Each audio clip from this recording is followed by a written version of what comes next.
সাম্প্রতিক সংঘাতে আমেরিকার হামলায় ইরানের প্রথাগত নৌবাহিনীর অনেক বড় বড় রণতরী ধ্বংস হয়ে গেছে, কিন্তু সমুদ্রপথে তেহরানের আসল শক্তি এখনও অক্ষত রয়েছে বলে মনে করছেন সামরিক বিশেষজ্ঞরা। তাদের মতে নৌপথের যুদ্ধে বড় রণতরীর ওপর কখনোই নির্ভরশীল ছিল না ইরান। দীর্ঘদিন ধরেই ভিন্নধর্মী ও অপ্রথাগত নৌকৌশলের ওপর ভর করে নিজেদের প্রতিরক্ষা ব্যবস্থা গড়ে তুলেছে ইরান। আর ইরানের সেই কৌশলই এখন হরমুজ প্রণালীতে যুক্তরাষ্ট্র ও তার মিত্রদের জন্য বড় মাথা ব্যথা হয়ে উঠেছে। বিশ্লেষকদের মতে ইরানের সবচেয়ে কার্যকর সামুদ্রিক শক্তি হচ্ছে ইসলামিক বিপ্লবী গার্ড IRGCর অধীনে পরিচালিত ছোট ছোট দ্রুতগতির অ্যাটাক বোট। এছাড়া রয়েছে ড্রোন, সামুদ্রিক মাইন ও গোপন হামলা ভিত্তিক নৌকৌশল। হরমুজ প্রণালীতে দাপিয়ে বেড়ানো এই বাহিনীকে মশা বাহিনী নামে অভিহিত করছেন সামরিক বিশেষজ্ঞরা। এই ছোট বোটগুলো খুব কম উচ্চতায় পানির কাছাকাছি চলাচল করে, ফলে রাডারে সহজে ধরা পড়ে না। অনেক সময় মার্কিন নজরদারি ব্যবস্থার চোখ ফাঁকি দিয়ে এগুলো লক্ষ্যবস্তুর কাছাকাছি পৌঁছে যায়।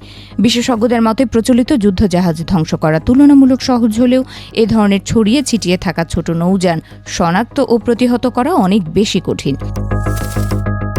বিশেষ করে হরমুজ প্রণালীর ভৌগোলিক অবস্থান ইরানের জন্য বড় সুবিধা তৈরি করেছে।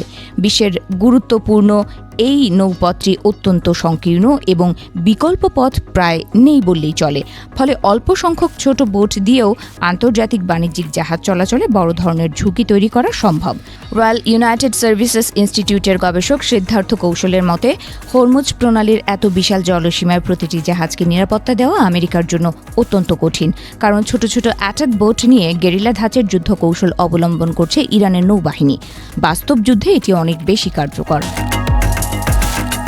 হাডসন ইনস্টিটিউটের এক প্রতিবেদনে বলা হয়েছে, ইরানের এই নৌবাহিনী মাঝে মধ্যেই সাধারণ মাছ ধরার নৌকা ব্যবহার করে গোপনে সামুদ্রিক মাইন পেতে রাখে। এতে মার্কিন নজরদারি ব্যবস্থা আরও জটিল হয়ে পড়ে। একই সঙ্গে দ্রুতগতির ছোট বোট এবং ড্রোন ব্যবহার করে আকস্মিক হামলার সক্ষমতাও বাড়িয়েছে ইরান।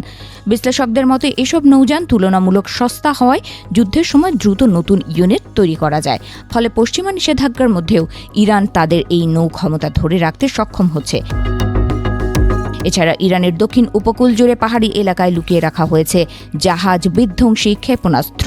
মোবাইল এই মিসাইল সিস্টেমগুলো এক জায়গা থেকে আরেক জায়গায় সরিয়ে নেওয়া যায়, ফলে সেগুলো শনাক্ত ও ধ্বংস করা কঠিন হয়ে পড়ে। বিশেষজ্ঞরা বলছেন, ইরানের বড় বড় যুদ্ধজাহাজ ধ্বংস করে ফেললেও আমেরিকার তেমন একটা কৌশলগত লাভ হয়নি, কারণ বর্তমানে ছোট ছোট অ্যাটাক বোট নিয়ে হরমুজ প্রণালী দখলে নিয়েছে ইরানি বাহিনী।